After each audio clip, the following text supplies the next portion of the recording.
თითოეულ მოთხოვნა როდესაც რა გაგიხსენებათ, აი ბოლო დროიდან ყველაზე ისეთი ცხელი დეზინფორმაციული ნარატივები. ცხელი დეზინფორმაცია იყო მე თეო აქციაზე ვიდექით, სადაც კახას დაბადების დღისთვის შევკრიბეთ თანხას იმ ადამიანებს, ვინც ვიდექით და საკრებულოს წინ გააცხადა პოსტი თეონამ გადაუხადა ლაშასო ფულიო იმაშიო რომ ლაშას ეს პლაკატი დაიჭირაო პოსტიზე გამოაქვეყნეს ეს რაღაცები და ალანძგრეს თემლებას და მოდი ეს ყველაფერი თქვენთან შევაჯეროთ და სლაიდში იმედად ეს არის მედია წიგნებება არის ცოდნის უნარების ერთობლიობა და გაერთიანება რომლის საშუალებითაც ჩვენ გვაქვს შესაძლებლობა რომ საჭირო სწორი ინფორმაციას მივაკულიოთ, გამოვიძიოთ და ნუ ეხლა კომპონენტები თვითონ მედია წიგნიერების რასაკვირველია ჩავშალოთ რას გულისხმობს. დღეს ტრენინგი მიმდინარეობდა დეზინფორმაციის პროპაგანდისა და კიბერჰიგიენის საკითხების მიმართულებით. ახალგაზრდებს გავაცანით თუ როგორ უნდა ებრძოლონ დეზინფორმაციას პროპაგანდას და რა ძირითადი ნარატივები არის დღესდღეობით საქართველოში გავრცელებული. შეხვედრამ ტრენინგი მოიცავდა როგორც თეორიულ ჩარჩოს, ასევე პრაქტიკულ ნაწილს.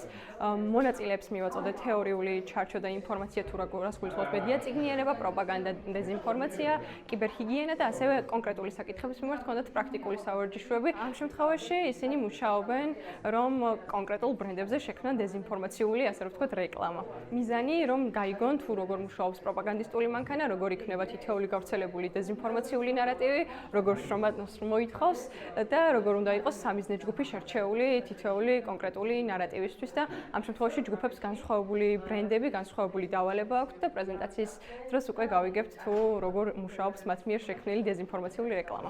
შრომითი უფლებების დარღვევა სოციალისტურ კაპიტალისტური კუთხით, რომ ეს არის დაწესებულება, სადაც ახალგაზრდებს შრომით უსაფრთხოებას არ იცავენ და ამუშავებენ მონურ საათებზე და ასეთი რაღაც. ეხლა ჩვენ მუშაობთ fake news-ის დაგეგმარებაზე, თუ რა არის fake news-ი, როგორ შედგება ის, როგორ აღწევს ის ადამიანამდე და როგორ ხორციელდება აი ამ fake news-ის შედეგად ადამიანებში პროპაგანდული ნარატივები. ვიმუშავეთ თემაზე, როგორ იქნება ეგრეთ წოდებული fake news-ები და შემთხვევაში მოვიძიეთ ინფორმაცია, სადაც არის კი სიმართლის მარცვალი, ნაიქთან დაკავშირებით და ნუ რეალურად რასაც აკეთებს დღევანდელი ხელისუფლება, მუშაობთ იმ ყველაფერზე, რომ ვიცოდეთ, როგორ გავარჩიოთ ერთმანეთისგან სრულ და ნამდვილი ინფორმაცია. რეალურად რომ პრაქტიკაში გაგვეხორციელებინა ის მომენტი თუ როგორ მუშაობს ზოგადად პროპაგანდა და დეზინფორმაცია ადამიანებზე, როგორ გავლენას ახდენენ და როგორ იწერება ეს fake news-ები.